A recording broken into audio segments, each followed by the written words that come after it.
Hey everybody, Nick Espinosa, your chief security fanatic here, and today we have to talk about going viral on social media, because quite frankly, a lot of it is BS. Now, I find this interesting that most people out there really think that a lot of posts on social media go viral organically, meaning you post something and it's so amazingly awesome or popular or whatever that essentially it grows way beyond your follower base to get you more followers and everything else. Now, that does happen, but it's actually more rare than you think, and I don't care what platform we're talking about here. Now, we have some recent confirmation of this thanks to basically TikTok. And so I am basically quoting from an article by Mitchell Clark of The Verge here, who I think had an excellent write-up on this. And he's cribbing from Forbes, who broke this story. But I liked Mitchell's writing. It was very concise. So believe me, I'm paraphrasing or quoting quite a bit, obviously with my own thoughts as well. Now, here's what's going on. TikTok has basically confirmed to Forbes that some of its U.S. employees have the ability to boost videos in order to, quote, introduce celebrities and emerging creators to the TikTok community, end quote. Now, that statement comes as a report basically about TikTok's quote-unquote heating button. That's basically, Forbes says that can be used to basically put selected videos on users' For You page to help boost views by sidestepping the algorithms that supposedly drive TikTok's experience. Now, according to Jamie Favazza, there's a spokesperson for TikTok, talking to Forbes, says that increasing views to particular videos isn't the only reason for heating. TikTok will also, quote, promote some videos to help diversify the content experience, end quote, aka make sure your feed isn't entirely made up of one or two trends.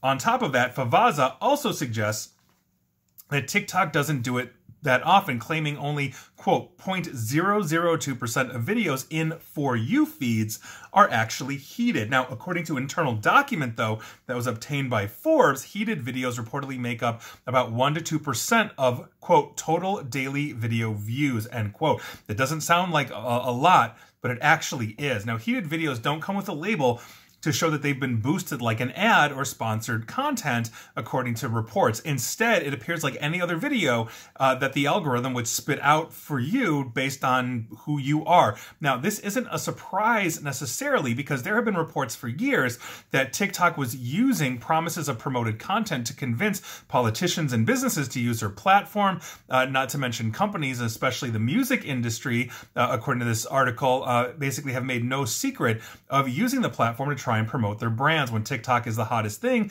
they're trying to attract the hottest other things out there to use that platform. TikTok would also be absolutely not the only social media company to boost posts unnaturally. We know this, quite frankly, for a fact. There's been a ton done on this. I've talked about this on Facebook and Twitter, but Mitchell goes on here to say that Facebook allegedly knew that it was showing inflated view counts, and it did not fix that right away to help entice advertisers and media companies to its platform. Ended up actually paying $40 million to settle that lawsuit when media companies were saying, hey, it says we're getting 1 million views, and we actually think we're getting like 10,000, and here we are. Now, that's not exactly the same scenario as TikTok. TikTok videos actually do seem to get genuine views, even if they're not going viral organically. The effect, though, could be similar, because people end up thinking that they'll do better on TikTok than they actually will. Interestingly enough, the only TikTok video or videos I have out there were for Tech Time Radio. Tech Time Radio is that syndicated radio show that I'm a correspondent on. That is different than my own nationally syndicated radio show,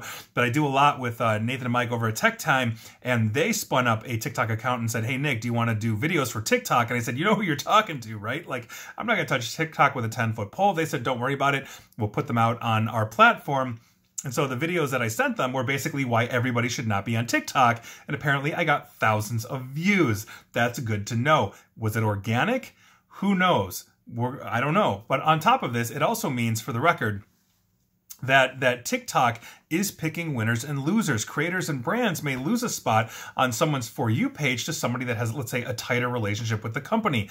According to Forbes, there have been incidents where employees' heated content shouldn't have simply happened. They're promoting videos from friends, partners, or even their own accounts.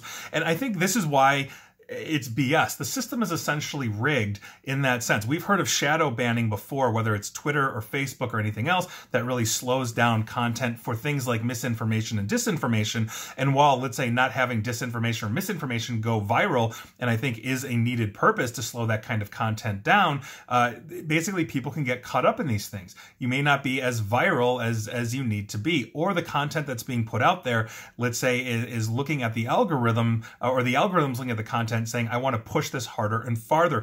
Facebook has been caught repeatedly doing this with deeply negative and angering posts because, quite frankly, the angering and hateful content gets more likes, gets more views, therefore brings more revenue in to Facebook as well. It is in that same vein. And so if I'm looking at, let's say, my video that gets 10 views and somebody else's that gets 10 million, is that truly legitimate? Maybe I'm organically getting 10 views and that person is getting artificially pumped up through bots, through algorithms, through everything else. Understand where this is going. And where this is going, interestingly enough, is Section 230 of the Communications Decency Act. This was not mentioned in any article, but hear me out here.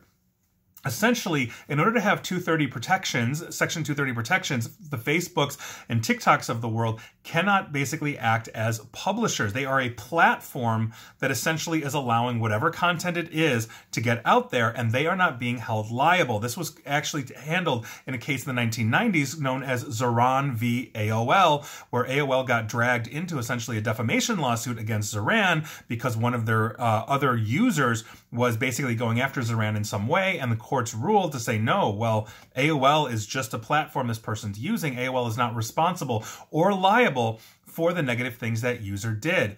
But when you have posts that are not really actually going viral, where the algorithms are actually dictating the draw, they're dictating where this is going to go in terms of the eyeballs that are going to see it, they start to basically stop being that neutral platform, that neutral publisher, if you will, and they start to become something that is more directed, like a publisher that is pushing content to you. And so does this then violate Section 230? And these are questions that we need to answer. But when we are looking at social media, on top of the privacy issues, on top of everything else that I have talked about regarding just the horrendousness of this, understand that a lot of things that you see that are going viral were made to go viral, whether it's AI, whether it's bots fooling the AI, or whether it's employees at the social media platform saying, you know what, this needs to go viral, this person doesn't. And I think that is a huge problem because we don't have an even playing field. And in anything, we're not going to have an even playing field. There are musicians out there, if you're talking about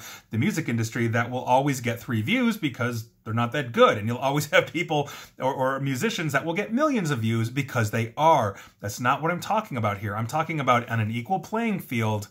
You cannot have content go one way or the other. And if it is, it ceases to be viral and it is something else. And so I think this is really important to understand.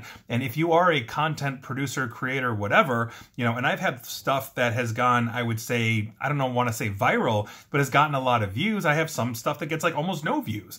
And I think it's something that's really important. The goal is obviously to continue to grow your audience, but if you don't have an equal shot at it, probably a fool's errand, and I think we should all take that to heart. And that is your news of the day. And please like, share, follow me here on Facebook and Twitter at NickAESP, where I hope I naturally, organically go viral. Same with YouTube as well. And thanks again to The Verge and Mitchell for writing this excellent article that I'm riffing off of. But as always, stay safe, stay online, and please attempt to stay private. Thanks, everybody.